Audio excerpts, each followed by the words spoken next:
তুই তো অন্যায় করিসনি। আমি তুই নে আদর্শবাদী বলা বিপ্লব মুখার্জি বল আমার শিক্ষাকে অপমান করে অন্যায়কে প্রশ্রয় দিতে তোর বিবেকে একটু বাঁধলো না? তুমি বিশ্বাস করো দাদা, আমি চুপ! ওই পাপ কণ্ঠে তুই আমাকে দাদা বলে ডাকবি না। বল বল কেন তুই এই কাজ করলি?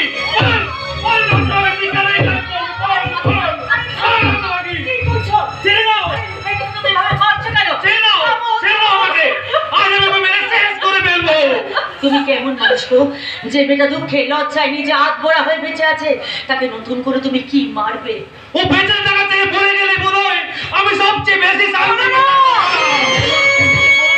আমি জানি অনেক যন্ত্রণায় তুমি কথাগুলো বলছো, কিন্তু তোমার চেয়ে অনেক বেশি যন্ত্রণা বলে বেড়াচ্ছে ওই মেয়েটা। এই সময় আমরা যদি ওকে সান্ত্বনা না দিই, ও কেমন করে বাঁচবে বলো তো? ও বেঁচে থাকা মরে যাওয়া আমার কাছে দুটোই সমান বাবা। বলে তুমি এমন নিষ্ঠুর কথাটা তুমি বলতে পারো? তোমার কি মনে নেই, সন্তান না হয়ে যন্ত্রণায় আমি যখন গুমড়ে গুমড়ে কাঁদতাম, তখন তুমি এই মেয়েটাকে আমার কোলে দিয়ে বলেছিলে, রমা দুঃখ করো না, ঈশ্বর আমাদের সন্তান রেখে কি হয়েছে, এই স্বর্ণালী তো আমাদের সন্তান, একে তুমি সন্তানের মতো করে মানুষ করো। সে আজ তুমি রমা তুমিও মৃত্যু কামনা করছো।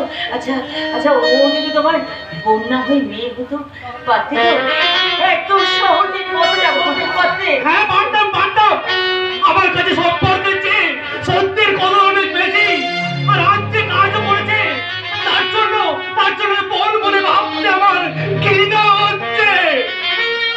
ঘৃণা হচ্ছে তাই না দাদা? আজ আমাকে তোমার ঘৃণা হচ্ছে, কিন্তু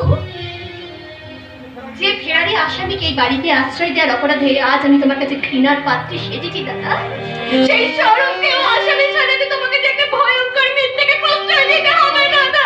তার মানে স্বরূপের নির্দোষ দাদা, সোনালি স্বরূপ কোনো অপরাধ করেনি।